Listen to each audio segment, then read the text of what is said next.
हमारे इनके creation 33 channel में आपका स्वागत है। अगर आप हमारे चैनल पर पहली बार आए हैं तो हमारे चैनल को सब्सक्राइब कर लीजिए ताकि हमारी सारे वीडियो का नोटिफिकेशन सबसे पहले आपको मिले।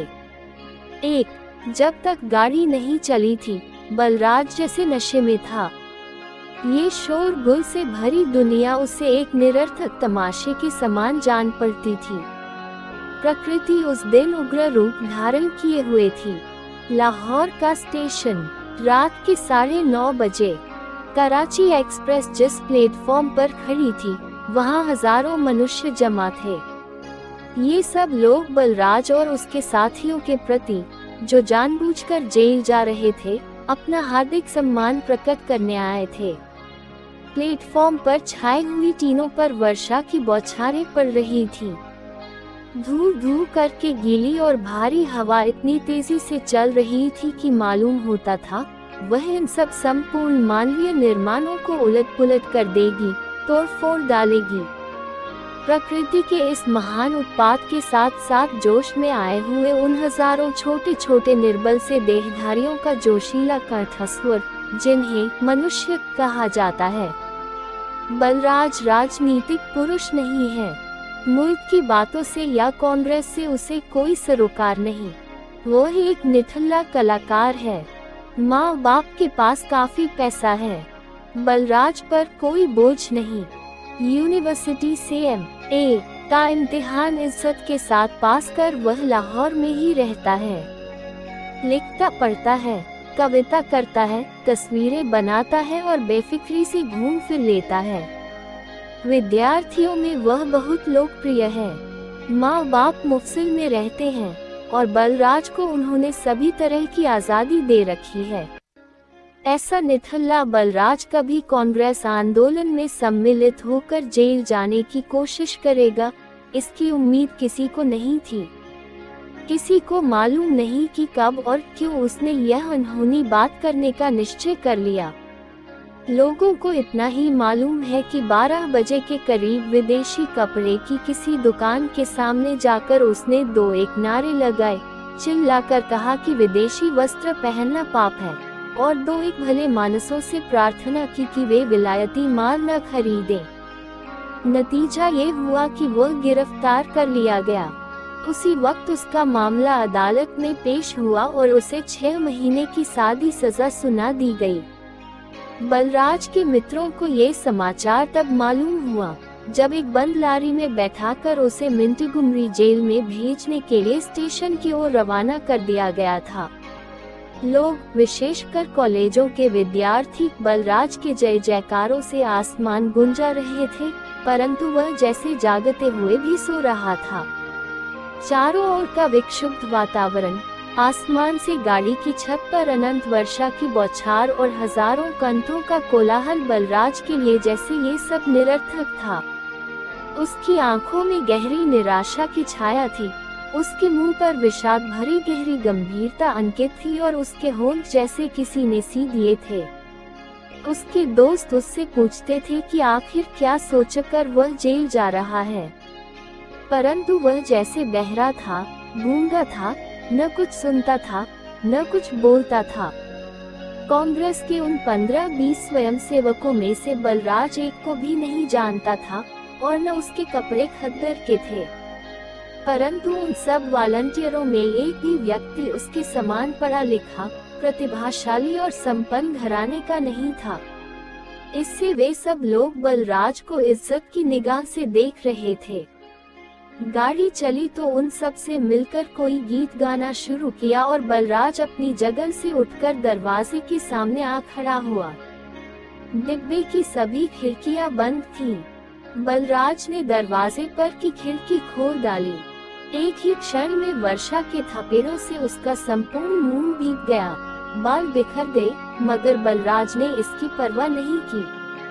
खिड़की खोले वह उसी तरह खड़े रहकर बाहर के घने अंधकार की ओर देखने लगा, जैसे इस सघन अंधकार में बलराज के लिए कोई गहरी मतलब की बात छिपी हुई हो। एक स्वयंसेवक ने बड़ी इज्जत के साथ बलराज से कहा, आप बुरी तरह भीग रहे हैं, इच्छा हो तो आकर लेट जाए। बलराज ने इस बात का कोई जवाब नहीं दिया, परंतु जिस निगाह से उसने उस स्वयं सेवक की ओर देखा, उससे फिर किसी को ये हिम्मत नहीं हुई कि वह उससे कोई और अनुरोध कर सके। खिड़की में से सिर बाहर निकालकर बलराज देख रहा है। उस घने अंधकार में न जाने किस किस दिशा से आकर वर्षा की तीखी सी बूंदें उसके शरीर पर पड़ रही हैं। न जाने किधर सनसनाती हुई हवा उसके बालों को झटके दे देकर कभी इधर और कभी उधर हिला रही है। इस घने अंधकार में जैसे बिना किसी बाधा के बलराज ने एक गहरी सांस ली। उसकी इस बाधा विहीन ठंडी सांस ने जैसे उसकी आंखों के द्वार भी खोल दिए। बलराज की आंखों में आंसू भर आए और प्रकृति माता के आंचल का पानी मानो तत्परता के साथ उसके आंसुओं को धोने लगा। इसके बाद बलराज को कुछ जान नहीं पड़ा कि किसने, कब और किस तरह धीरे से उसे एक सीट पर लिटा दिया। किसी तरह की आपत्ति किए बिना वह लेट गया और उसी क्षण उसने आंखें मूंद ली। 2-4 साल पहले की बात। पहाड़ पर आए बलराज को अधिक दिन नहीं हुए। वह अकेला ही यहाँ चला आया था। अपने होटल का भोजन कर, रात की पोशाक पहन, वह अभी लेटा ही था कि उसे दरवाजे पर थपथपाहट की आवाज सुनाई दी।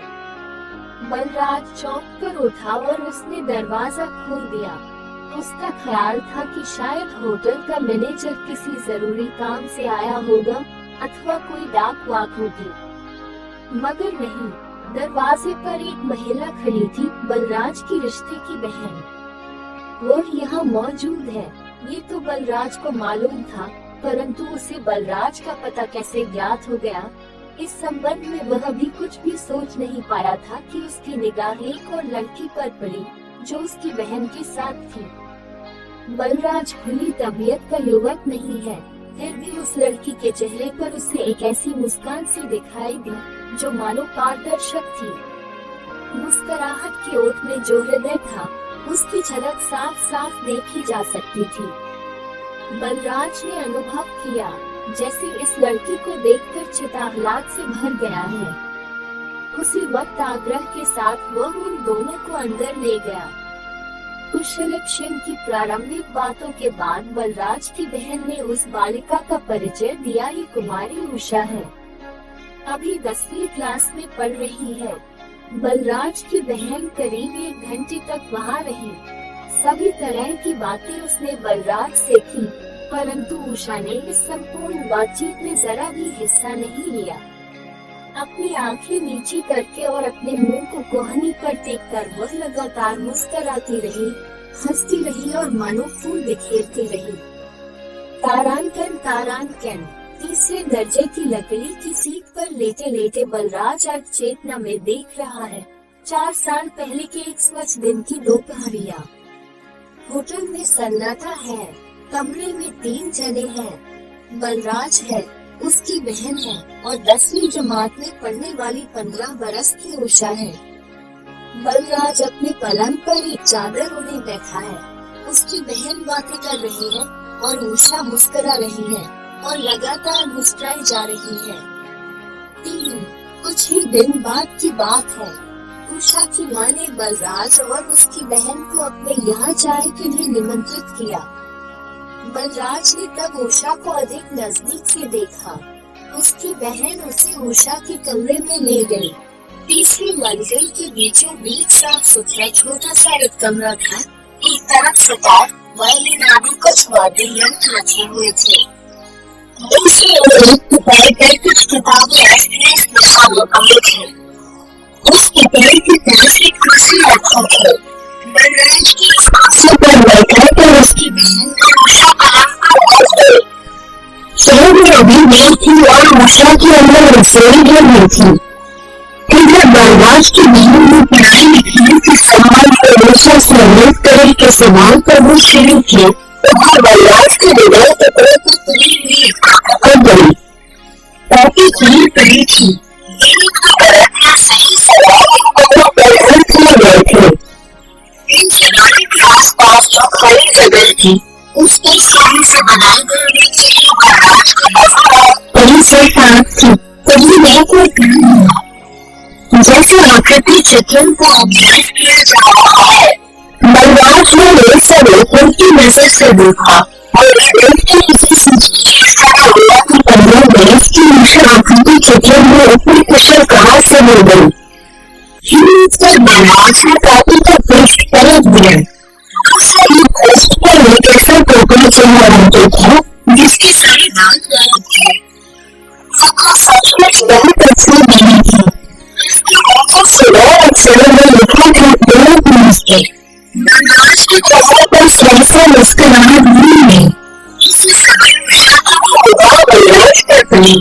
उसे समझ गई। बातचीत की ओर से उसका ध्यान हट गया और लक्ष्य से उसका नीचे की ओर झुक गई। उसी समय बलराज के भाई से तुम्हें ऋषि को लिखने को सीख मिला। तुमने भी उसकी कोई चीज पढ़ी है। बलराज ने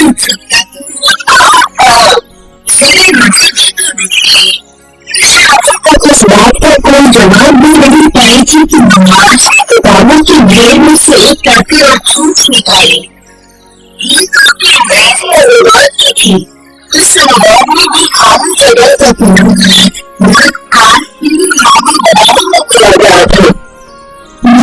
पृष्ठ पलटता गया। इस जगह उसने देखा कि मैंने भी अनुसार में लिख दिया। बलराज ने मछली की नदी में पी लिया। उसने संतोष की एक सांस ली। प्रश्न दिशा से 15-20 मिनट उसी प्रकार निकल गए। इसके बाद किसी काम से ऊर्जा के नीचे चले जाने का छोटी सी नोटबुक इस बीच से खोज निकाली। इस नोटबुक के पहले पृष्ठ पर लिखा था इस डाके को दूध लेने के लोगों का संभाव न कर सका। पार्टी की सक्सेस कम करके देखो एक जगह मैंने किसी शीर्षक की लिखी था। मैंने देखा इन कौन है सब कुछ भी नहीं जानती मगर फिर भी मेरा नहीं करती किसी स्थिति में रात बन गई है। मैंने अपनी खिड़की खोल दी है। सामने की ऊंची पहाड़ी के बीच मैं की सब लोग सुन रहे हैं।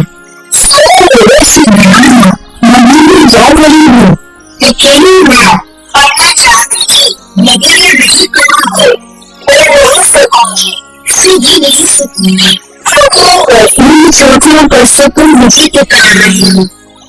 मैंने तो तुम्हारी पुकार सुनी है। क्रांति वाली मैं तुम्हारी उस पुकार का नाम जो जवाब दूंगी उसे क्या तुम सुन सकोगे। मेरी देवता रोज पृष्ठ समाप्त हो गया।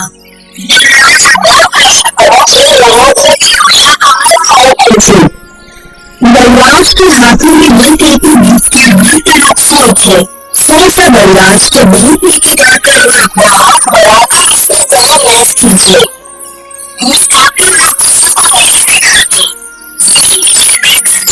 बलराज पर मैंने जरूर पानी पी दिया।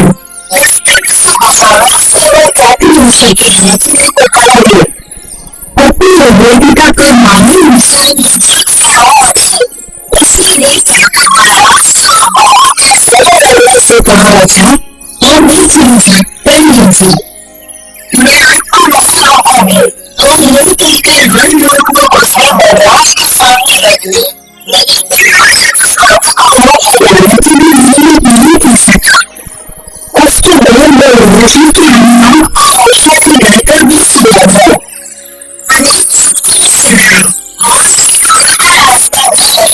नगर का बरस की उस छोटी सी बालिका के प्रति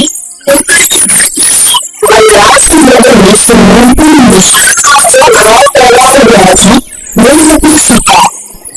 तारांकन वर्षा की बरसात से कुछ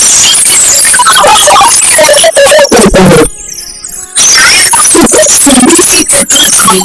वो लड़की नगर सबसे ऊंची मंजिल पर थी नीचे नीचे किनारा कमरे के मध्य में एक खिड़की है।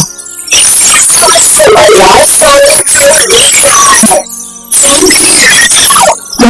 में सिर्फ विभिन्न सभी जगह फैलाता है। सदियों की कहानी के बरसों से इस अंधेरे का चला रहेगा। कोई इसको ठंडी हवा की झोंकी से थोड़ी देर में एक सिग्नल से बंद कर जाते हैं। फिर से बोलता हवा की वजह जोर सुनाई पड़ने लगी। बर्दाश्त में बिजली की चमकती हुई बरसीली चोटी पर एक स्पष्ट सा चेहरा दिखाई देने लगा। बर्दाश्त में परिचलित ये तो उस समय लड़की नहीं, मुझसे 4 साल पहले थी।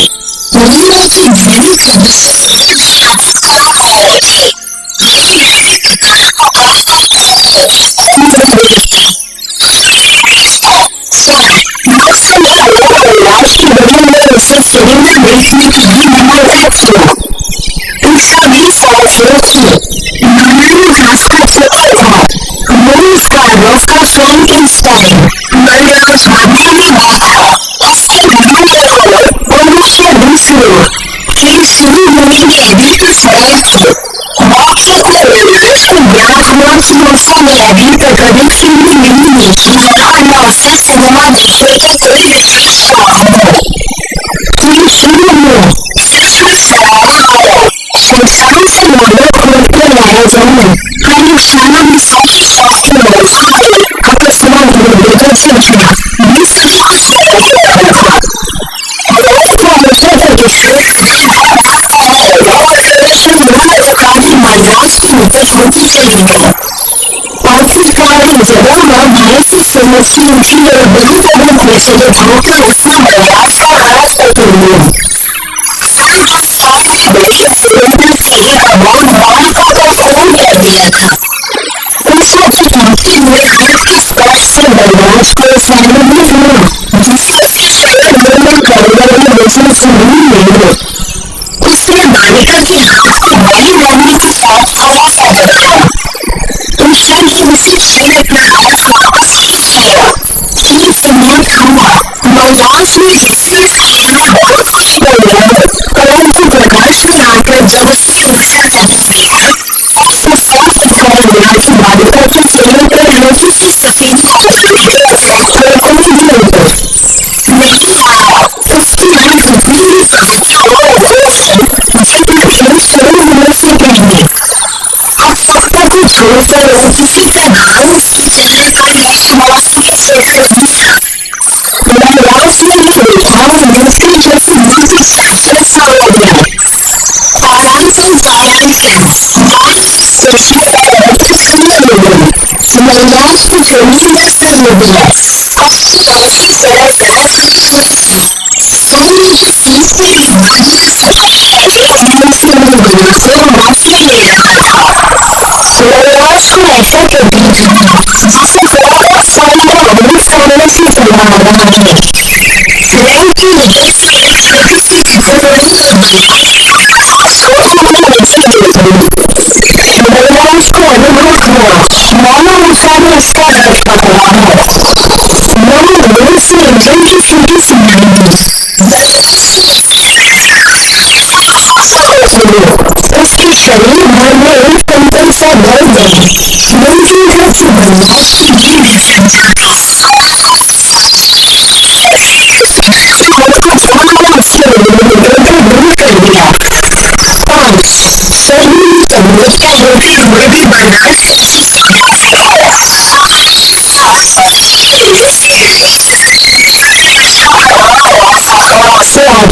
परंतु वे दोनों क्या करेंगे कि उसी की जिंदगी का नई निर्देश को बहुत पहले सा हो जाता है। आजकल वहाँ कहीं एक कॉलेज में मैं पढ़ रही थी। सरल और सामाजिक नगरवधु बन गई।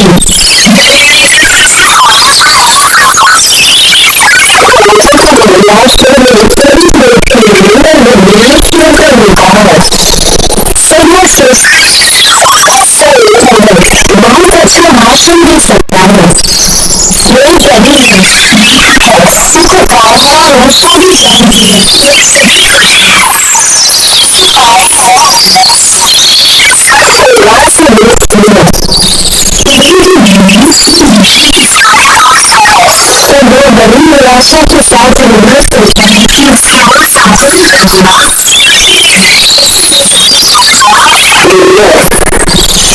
लोकसभा चुनाव में गैस बैटरी से कंपनियां बनने लगा है सबको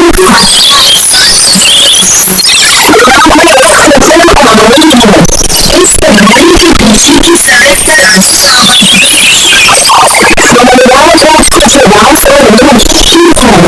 लोग इसी सड़क पर बहुत इसी समय से नजदीक से एक आना बलराज ने उनकी नींद से देखा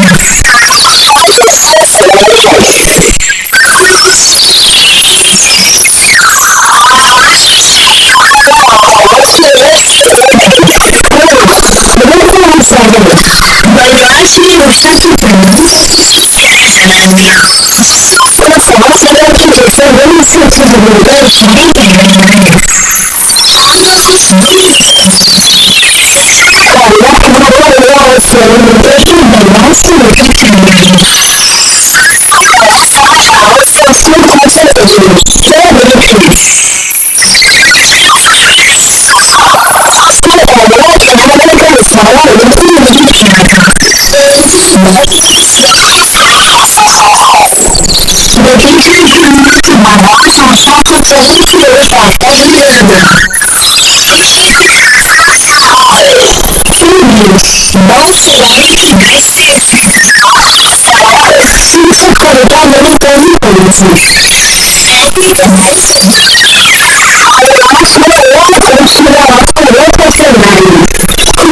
इसके बाद बलराज शिक्षित हो गया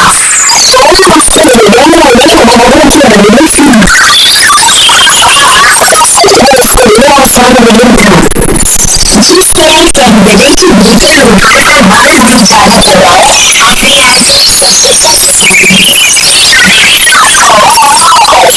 उसी तरह बलराज उनके प्रणाम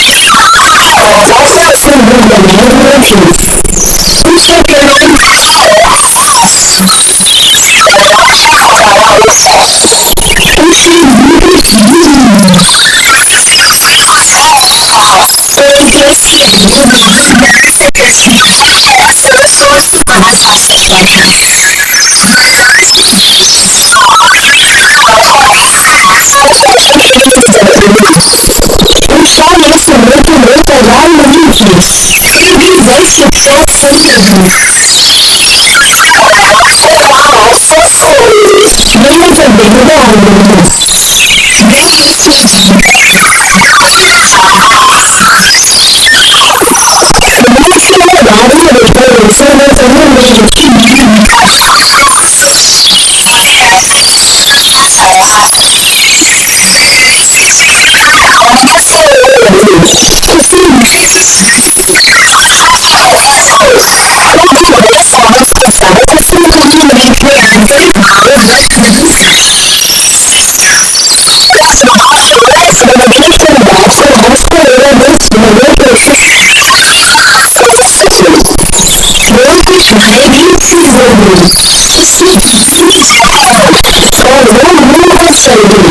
बलराज की कदम आगे बढ़ा उसकी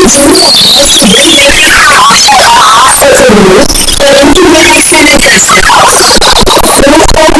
बढ़कर वो पूछे कि वह घूम गया उसी बस कैमरे पर सेवक नारी काम सुनाई दिया उषा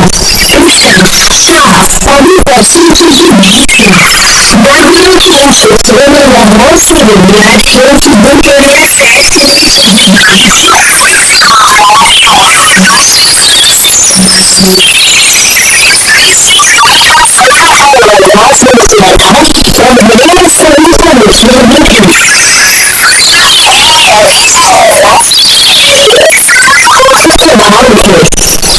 बलराज की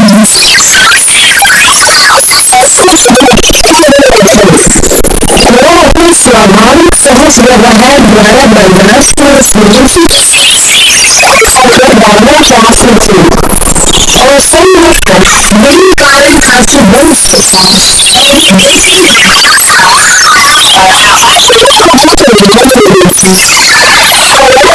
पैसों की भी बात है शाम के समय बलराज ने अपने पास के सभी सदस्यों को चाय पर निमंत्रित किया गुरु जी 2 घंटे के लिए बलराज को यहाँ अच्छी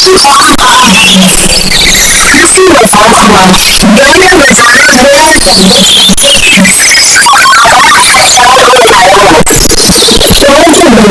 जब सभी लोग चले गए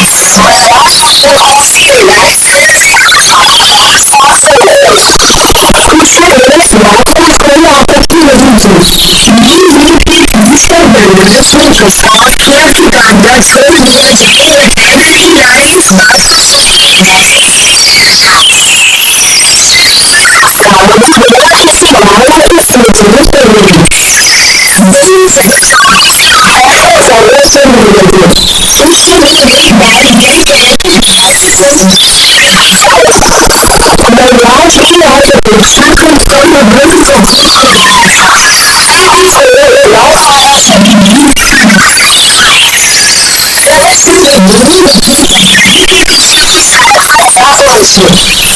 इस समय तक सात बज चुकी थी और सबको कुछ बच्चियां जगमगाने लगी थी।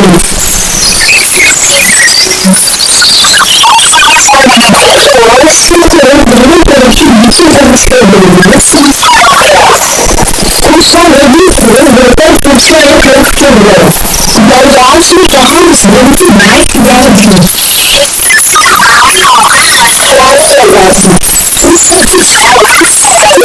उदास कहा करने की बहस से उसने कहा वापस लौट चला जाए।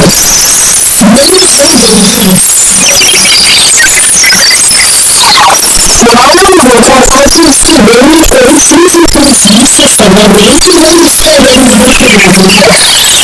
बलराज के चेहरे पर हंसने की बिंदी चमकने लगी और जानती कि उन्होंने क्या सोचती है उसके मनों में विद्रोह की आवाज़ें थी मदन से भी वह चीखने लगी सहन करती रही। बलराज ने फिर से कहा उषा तुम मुझ पर तरस खाओ मुझ पर नाराज मत हो। उषा ने कठोर और द्वेष स्वर में कहा तो नहीं चाहिए तुम्हारे अगर आपको एक बार बात इस कहने की जरूरत नहीं बलराज ये सुनकर भी सबर नहीं सका। उसकी आंखों में आंसू आ आया और उसने उषा का हाथ पकड़ लिया। उसका हल्का हल्का आवाज बना दिया चलते हुए मोहन की इष्टपूर्ण स्वर में बोल करके मैं आपके साथ कहीं नहीं जाऊंगी। कुछ ही दूरी पर उषा एक थैली खड़ा आया उसका सवाल होकर वो अपने घर की ओर चले गए। अगले दिन सुबह बलराज ने अपनी पार्टी के सभी सदस्यों को वहां इस बात की सूचना देने स्मृति के लिए नहीं जा सकेगा। किसी को मोहम्मद के बिना बताया कि माजरा क्या है और संपूर्ण पार्टी बर्खास्त हो गई। सीनियर कैंप की ओर जाने वाले पार्टी समूह की गाड़ी सीधी पेशावर के लिए रवाना हो गई। उससे सिर्फ 14 मिनट पहले इस पार्टी को विदा देने के लिए बलराज भी स्टेशन पर पहुंचा था। उषा वहीं से पार्टी के साथ रहने की अपनी बार से यात्रा पर जाने की अनुमति प्राप्त करके भी न जाना उससे मुझे कभी नहीं हुआ। स्टेशन पर भी बलराज ने इस पार्टी को बड़ी करने की नसीहत ही दिखाई। किसी को उसके आचरण में असाधारणता जरा भी प्रतीत नहीं हुई थी। सदन की दौड़े सामने से कर रही थी। सब सफर होकर बलराज स्टेशन से बाहर आया भूमि जैसी आसमान में समझ गया किसी वाला की जरूरत रहा था। चलती थी घड़ी से दुनिया की सभी कारोबार ऐसी तरह जारी थे उनकी बर्दाश्त रही जैसे सभी को सुना कर याद हो रहा था। कहीं कुछ भी आकर्षण बाकी न रहा था। सभी कुछ बेबस का बिल्कुल सुबह हो गया था। सड़क के किनारे से बस और बलराज से बाहर से चला जा रहा था। हजारों बहुत ही मुश्किल से भरी है नगरी बलराज को वो जैसी बिल्कुल निर्जन और सुनसान बन गई है। यही रहकर जो इतने लोग उसके निकट से निकल जाते हैं उसकी निगाह में जैसे बिल्कुल व्यर्थ और मौजूद हो।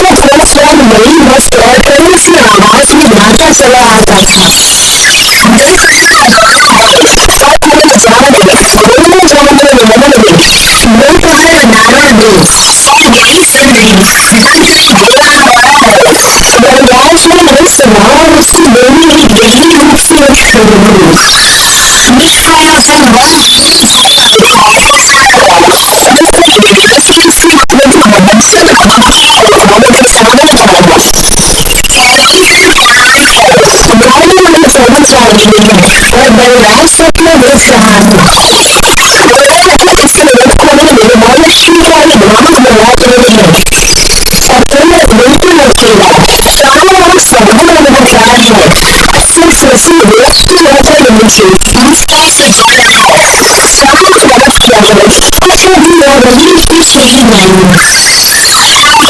小三的长老的是我的，每一次口中说完，每一次我想三个你，就是有人的好友。我先是有一次写什么东西的字，不是你们俩。是我要是能不能对我心想说，人家的他是他说的什么？我只能说你，我们公司是个理论的专业，不是老是我们这些人，俺是把我是一手的，我们都是那么干，人家也会看我是好的。是我们的老师的问题，我说是我们专业学生教育。我们高级，你肯定不能光是那个问题。考试的门槛，人没心理，所以我们这个人才都是，我的父母的管理，你们年轻的人，我们上司老师的人，俺们单位的领导不在意。人是咱们一个人，我们公司的上面的完全的领导的熟悉一次就高了天使。不想听有人不想，我是毛线人一些人我们这个没法解释那个，原来是这个原因，是我靠，我看到我心里，我思考中是谁要在意你。